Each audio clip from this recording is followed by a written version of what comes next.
Assalamu alaikum dostlar. Bugün 17 aprel 2020 yıl. Karantin. Komendantlık saat sırtta. Estafeta başlayın.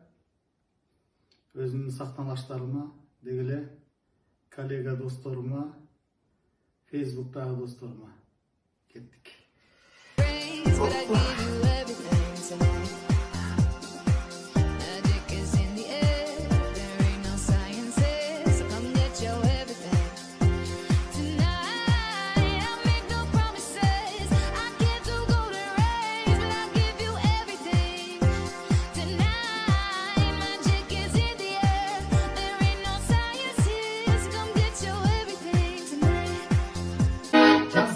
Yağmur basılma, yaralı gülük yazılma. Aslından bulunmazsa gönlüm benim açılma. Oğlum candan çizersen beni aslında sen beni.